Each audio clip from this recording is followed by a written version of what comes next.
Vitamin क्या हैं, ये हमारी बॉडी को किस तरह से अफेक्ट करते हैं, इनकी कमी और ज्यादा होने की वजह से क्या क्या कंडीशन हो सकती हैं, क्या इनके सप्लीमेंट सेफ हैं, तो ये सब जानेंगे हम आज की इस वीडियो में। विटामिन ऑर्गेनिक कंपाउंड्स होते हैं और ऑर्गेनिक कंपाउंड्स का मतलब है कि इनके स्ट्रक्चर में कार्बन और हाइड्रोजन होती हैं। विटामिन हमारी बॉडी के लिए बहुत ज्यादा बेनिफिशियल होती हैं और हमारी बॉडी में बहुत से फंक्शंस को परफॉर्म करते हैं जो हम आगे जानेंगे। ये हमारी बॉडी में बहुत कम अमाउंट में चाहिए होते हैं, ये कुछ स्मॉल अमाउंट में हमारी बॉडी के अंदर भी प्रोड्यूस होते हैं, लेकिन उनकी अमाउंट इतनी काफी नहीं होती कि हमारी बॉडी की रिक्वायरमेंट्स को पूरी कर सके। इसलिए हमें इनकी रिक्वायरमेंट्स को पूरी करने के लिए फूड और सप्लीमेंट्स की जरूरत पड़ती है। कभी कभी हमारी बॉडी के अंदर ज्यादा हो जाते हैं जिनकी वजह से इनकी टॉक्सिसिटी भी हो जाती है और इनकी कमी से भी हमें बहुत सी मेडिकल कंडीशंस का सामना करना पड़ता है। इसलिए जरूरी है कि इनकी एप्रोप्रिएट और प्रॉपर अमाउंट ही हमारी बॉडी के अंदर जाए। अब विटामिन दो टाइप के होते हैं, फैट सोल्यूबल विटामिन जो कि फैट के अंदर सोल्यूबल होते हैं जैसे कि विटामिन ए, डी, ई और के, और वाटर सोल्यूबल विटामिन जो कि वाटर के अंदर सोल्यूबल होते हैं जिसके अंदर विटामिन बी डेरिवेटिव्स आ जाते हैं जैसे कि vitamin B1, B2, B3, B5, B6, B9, vitamin B12, इसके अलावा विटामिन सी। अब हम इन विटामिन के बारे में जानेंगे कि ये किस तरह से हमारी बॉडी के लिए इंपॉर्टेंट है, इनके बेस्ट फूड सोर्सेज क्या हैं, ये हमारी बॉडी में कौन से फंक्शंस परफॉर्म करते हैं, इनके कम या ज्यादा होने से कौन कौन सी मेडिकल कंडीशंस हो सकती हैं। तो स्टार्ट करते हैं।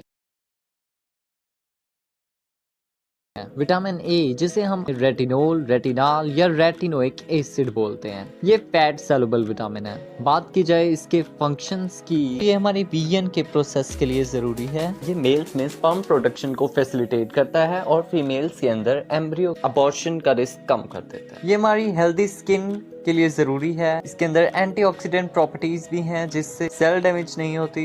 ये हमारी बोन्स और हेल्थ की नॉर्मल ग्रोथ और डेवलपमेंट के लिए जरूरी है। ये हमारी बॉडी में कार्बोहाइड्रेट के मेटाबॉलिज्म, हमारे इम्यून सिस्टम, हमारे gene expressions, protein synthesis, nucleic acid synthesis के लिए जरूरी है। इसके रिच फूड सोर्सेज में fish liver oil, egg yolk, butter, cheese, milk, carrots, yellow corn, sweet potatoes, turnips, peaches, spinach शामिल हैं। विटामिन ए की कमी से नाइट ब्लाइंडनेस की प्रॉब्लम देखने को मिलती है, आईज ड्राई होती हैं, टेयर्स की एब्सेंस हो जाती है, ब्लिंक करने में इरिटेशन होती है, विजन डिफेक्ट होते हैं, हमारी स्किन ड्राई होने लगती है, स्किन पर एक्नीज हो जाते हैं, इरेगुलर स्किन हो जाती है, स्केली हो जाती है, मेल्स के अंदर लो स्पर्म काउंट और फीमेल्स में मेंस्ट्रुअल साइकिल डिस्टर्ब होते हैं, यूरिनरी ट्रैक के अंदर स्टोन फॉर्मेशन के चांस बढ़ जाते हैं, इम्यून सिस्टम वीक होता है, ग्रोथ डिले होती है, दांत देर से आते हैं और बोन्स की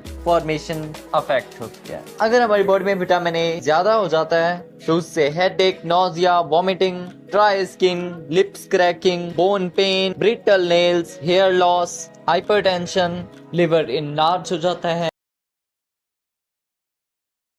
vitamin D fat soluble vitamin है जिसे हम कैल्सीफिरोल और एंटी रिकेटिक विटामिन भी बोलते हैं। विटामिन डी हमारी बॉडी के अंदर कैल्शियम की एब्जॉर्प्शन कराता है, फॉस्फेट्स की एब्जॉर्प्शन कराता है, बोन्स की ग्रोथ कराता है, पैराथायराइड एक्टिविटी के लिए जरूरी है, टीथ की फॉर्मेशन कराता है। बात की जाए इसके रिच सोर्सेज की तो ये नेचर में इतना रिच नहीं है। कुछ फिश के लिवर ऑयल्स इसके बेस्ट सोर्सेज हैं। एग्स, बटर, फोर्टिफाइड मिल्क के अंदर भी ये कुछ मिकदार में होता है। जब हम धूप में बैठते हैं तो हमारी स्किन में खुद ब खुद विटामिन डी प्रोड्यूस होता है। बॉडी में विटामिन डी की कमी की वजह से रिकेट्स की कंडीशन हो जाती है जिसके अंदर बोन सॉफ्ट हो जाती हैं और सॉफ्ट होने की वजह से मुड़ जाती हैं। बोन से कैल्शियम रीअब्सॉर्ब कर ली जाती है जिससे बोन्स वीक हो जाती हैं। जो न्यू बोन होगी वो भी अनकैल्सिफाइड होगी जिससे स्केलेटल डिफॉर्मेलिटीज हो जाती हैं, पॉट बेली देखने को मिलती है, टीथिंग डिले और मेलफॉर्म्ड हो सकती है, एनेमल की प्रोडक्शन डिफेक्टिव हो सकती है,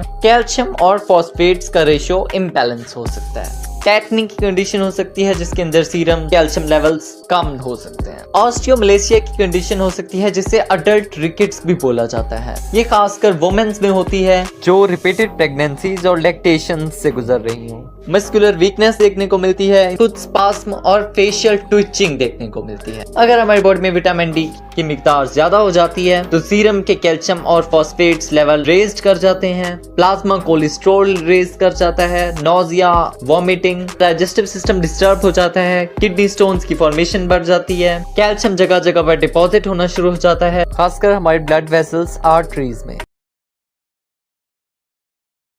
vitamin E fat soluble vitamin है जिसे हम टोकोफेरोल के नाम से जानते हैं। ये एंटीऑक्सीडेंट है, बॉडी सेल्स को डैमेज से बचाता है, बहुत से एंजाइम्स का पार्ट है, डीएनए सिंथेसिस के लिए जरूरी है, मसल्स में नॉर्मल फंक्शनिंग के लिए जरूरी है, हमारे रेड ब्लड सेल्स की ब्रेक डाउन को रोकता है, ये नए आने वाले एम्ब्रियो की लेयर्स को हेल्दी रखता है जिससे अबॉर्शन के रिस्क कम होते हैं। तो इसके रिच सोर्सेज के बारे में बात की जाए तो ये egg York, milk, organ meets, चीज, बटर, कॉटन सीड ऑयल और पीनट ऑयल में रिच है।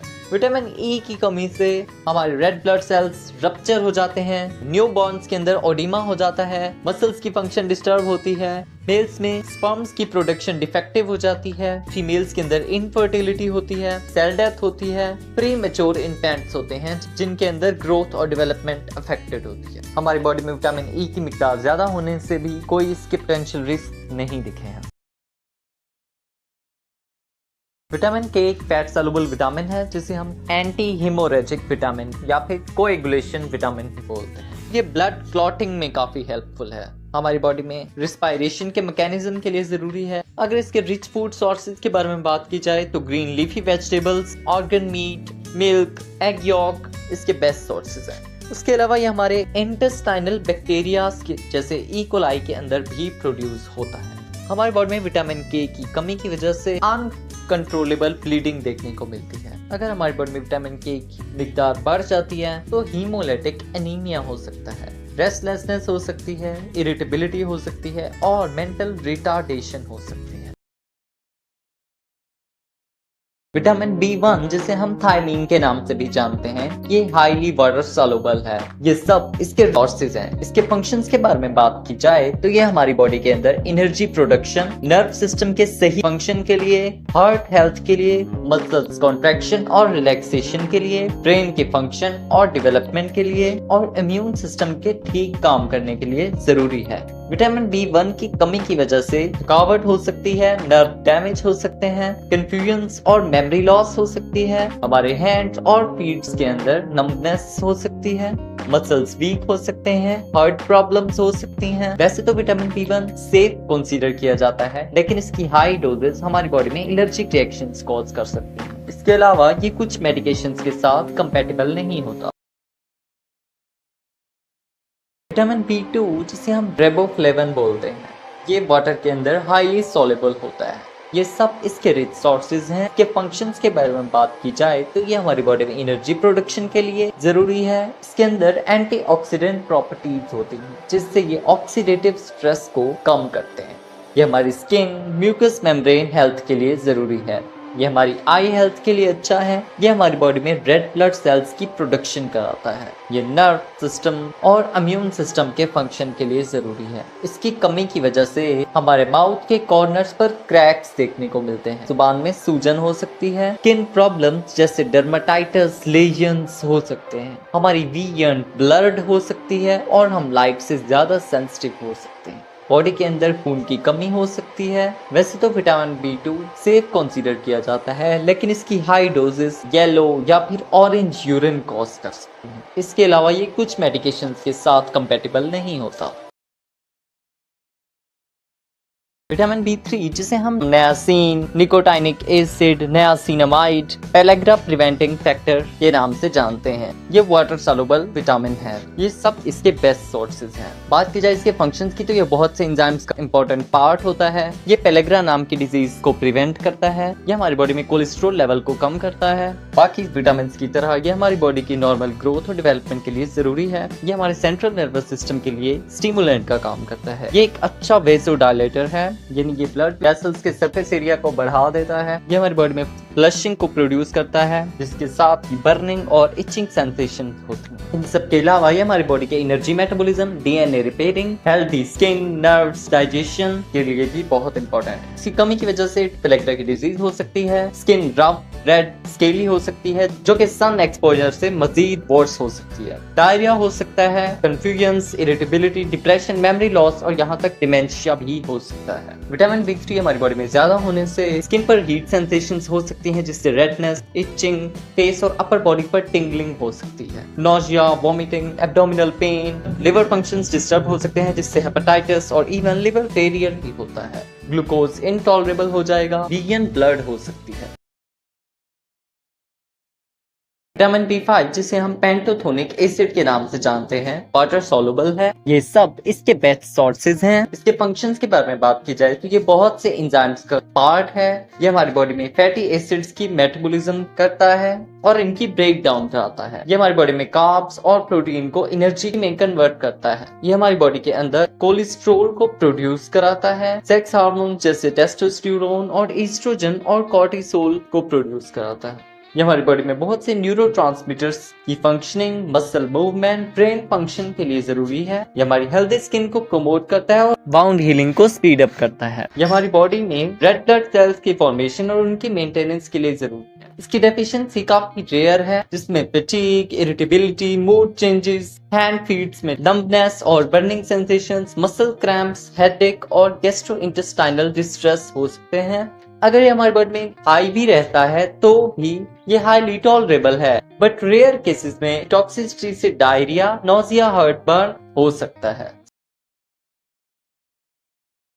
विटामिन B6 जिसे हम पेरिडोक्साइन, पेरिडोक्सल और पेरिडोक्सामाइन के नाम से जानते हैं, ये वाटर सॉल्युबल है। ये सब इसके रिच सोर्सेज है। इसके फंक्शंस के बारे में बात की जाए तो ये हमारी बॉडी के अंदर अमाइनो एसिड्स की मेटाबॉलिज्म के लिए जरूरी है, न्यूरोट्रांसमीटर्स की सिंथेसिस के लिए जरूरी है जैसे serotonin, dopamine, गैबा amino butyric acid. ये हमारी बॉडी में रेड ब्लड सेल्स में हीमोग्लोबिन की फॉर्मेशन कराता है। ये ग्लाइकोजन को ग्लूकोज में तोड़ता है। ये लिम्फोसाइट्स और एंटीबॉडीज की प्रोडक्शन कराता है, इसलिए ये इम्यून फंक्शन भी करता है। ये हमारी हार्ट हेल्थ के लिए भी अच्छा है। इसकी कमी की वजह से हमें माइक्रोसाइटिक एनीमिया हो जाता है, डिप्रेशन, इरिटेबिलिटी, कंफ्यूजन्स हो सकते हैं, टंग इन्फ्लेम हो सकती है, कॉर्नर्स पर क्रैक आ सकते हैं, इम्यून सिस्टम वीक हो सकता है, हैंड फीट्स में बर्निंग सेंसेशन, टिंगलिंग और नंबनेस हो सकती है।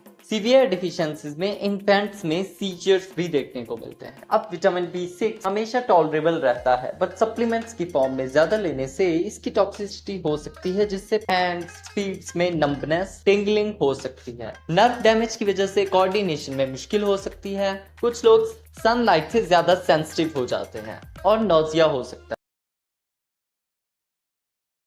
विटामिन B7 जिसे हम बायोटिन के नाम से जानते हैं और ये वाटर सॉल्युबल है। ये सब बायोटिन के सोर्सेज हैं। इसके फंक्शंस के बारे में बात की जाए, ये हमारी बॉडी में हेयर, स्किन और नेल हेल्थ के लिए बहुत इंपॉर्टेंट है। ये इनकी मेंटेनेंस कराता है। ये बहुत से एंजाइम्स का इंपॉर्टेंट पार्ट है। ये हमारी बॉडी के फैटी एसिड्स की सिंथेसिस के लिए जरूरी है, अमाइनो एसिड्स की मेटाबॉलिज्म कराता है, ग्लूकोज प्रोडक्शन के लिए जरूरी है। ये जीन्स को रेगुलेट करता है। इसकी कमी काफी रेयर है जिसमें hair thinning, hair loss, skin rashes, नाखून पतले हो सकते हैं और टूट सकते हैं, आईज इन्फ्लेम हो सकती हैं, depression, easy fatigue, hallucinations, hand feets में टिंगलिंग हो सकती है। इसके अलावा मसल पेन भी देखने को मिल सकता है। इसकी हाई अमाउंट भी बॉडी के अंदर टॉलरेबल है, बट एक्सट्रीम हाई डोज में ये कुछ ब्लड टेस्ट जैसे थायराइड और ट्रोपोनिन टेस्ट के रिजल्ट्स में इंटरफेरेंस दिखा सकता है।